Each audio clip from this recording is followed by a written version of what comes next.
Hey everybody, thank you for joining me here today. I'd like to take a minute to thank Cairo Secure for sponsoring and hosting these events. Great company, great people. Check them out online, call them up. They'll be able to take care of all of your insurance needs. Well, I am Dr. Randy Ross. I'm the CEO of Premier Practice Consultants. And today I want to bring some information to you that is something that is often a surprise to people when they get to the point of actually selling their clinic. And I never want you to be surprised. I always want you to be prepared. You know, the expression preparation meets opportunities. That is always true in any time that you're engaging in the process of beginning to sell your practice, or if you've actually found a buyer, or we found you a buyer, or whatever it might be. Today, we're going to talk about your lease. And obviously, if you own the real estate that your practice is in, this might not be such a great informational tip for you. But for most people, they don't own the real estate that their practice happens to be housed in. And what we find is people often will sign and execute leases to get into a space. And even though maybe they've read it and maybe even you've had your attorney review it to make sure there isn't anything catastrophic going on in there, when it comes time to actually sell your business and the buyer's attorney, our company, and when we're looking at your lease, certain things seem to pop up that people are actually a little surprised that was in there, or they really didn't think it would be important or have any kind of negative potential effect down the road. So there's a few things that are really becoming very, very, very prominent in many leases. More so, I'll say, within a larger kind of corporate structure, or even a space that has more managed by a management group. So it's a little larger. You're not having direct access to the owner of that property usually. So there are a few things on there that are really important to note and understand. And actually, this conversation may not change how you have to actually execute a lease, but just to really have it in the forefront of your mind of what it could mean potentially.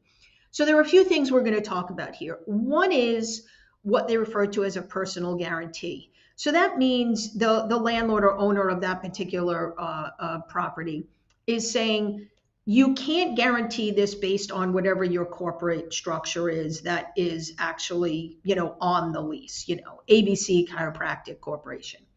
So what they're basically doing is they're positioning you so that in the event that corporation defaults or that corporation goes out of business, they have you personally on the hook. Many of them even go as far as, if you're married and you have a significant other, they will require that significant other to also personally guarantee. Their whole goal in all this is, if somebody defaults on a lease payment, they want a whole bunch of people to go after. They don't ever want to be left holding the bag, so to speak. The reason why this is so important to really understand is because as you engage in the process of selling your clinic, in today's environment, your buyer might be more of an investor. They might be someone that's more within a corporate structure where there is no one to personally guarantee. There just isn't. And you have to understand that. A good question to ask a landlord is, if at some point my business was sold to an investor group, but their corporation had very strong financials, would they qualify, and would that negate the requirement for a personal guarantee? Now, I can tell you most of them up front will just say, no, this is standard, this is how we operate, this and that. But we are seeing a little bit more and more, if the corporation that's buying the investor group has really strong and a history of financials, they have a tendency to bend a little bit. Sometimes they want them more as a tenant than an independent person, owner operator solo. So again, just important to understand, you are now obligated for whatever the term of that lease is. If it's a 10-year lease, guess what? For 10 years, you are locked into that personally, not just professionally. And the other thing that has come up that I don't think people really read, or maybe they don't understand, or they think, oh, no big deal, they'll just let me out when it comes to it is, so if we have someone that signed 2 years ago, signed a 10-year lease, and we have a buyer for that particular clinic. So even though the landlord might approve the buyer as a new tenant, guess what? You're still on the hook as a backup guarantor for the remainder of the lease that you signed.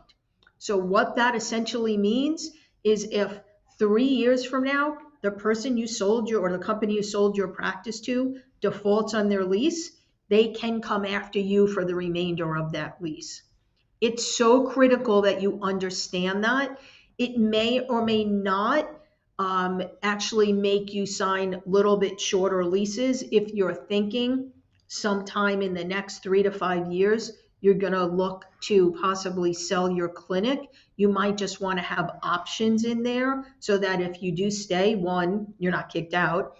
Also, those options, if the lease is transferred, can be acted upon by the new buyer, but you're also not locked into something super long term.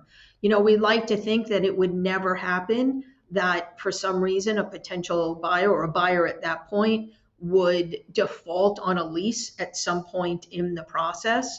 But excuse me, it can happen. And you have to understand you are on the hook for that. So, I mean, you do the math. If you're paying $5,000 a month rent, and all of a sudden you're responsible for 5 years of what someone didn't pay, that's a big deal. And if your significant other is on there, those companies, they'll ruin your credit and everything else. They will do their best to get to the monies that are owed to them. So again, it doesn't mean don't sign a lease. Don't come back to me and say, Dr. Ross said, don't sign a lease that has this, because there are a lot of spaces that you don't have any control over that. For here in the Southeast, Publix shopping centers are very, very popular and have lots of spaces with chiropractors within their structures. And I will tell you that Publix, there is no bending, there is nothing.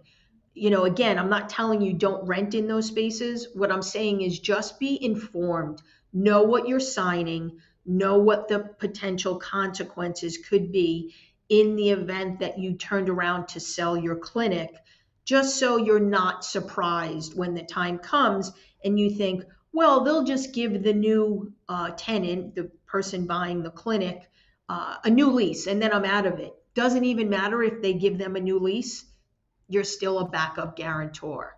So again, all these are things I just don't ever like people to not really understand what they're getting into, because when it comes time that it impacts you, it might not change things, but at least you have a clear understanding. And sometimes that might depend on who you want to sell your clinic to. Okay, so that's an important element in all this. Well, I am Dr. Randy Ross, CEO of Premier Practice Consultants. You can find me anywhere on every social virtual platform. If you have a question about this topic or any others we've spoken about, just reach out, give me a call. I'll either answer the phone or I'll call you right back. I want to thank ChiroSecure for sponsoring these events, having me as a guest, and allowing me to provide you with some information.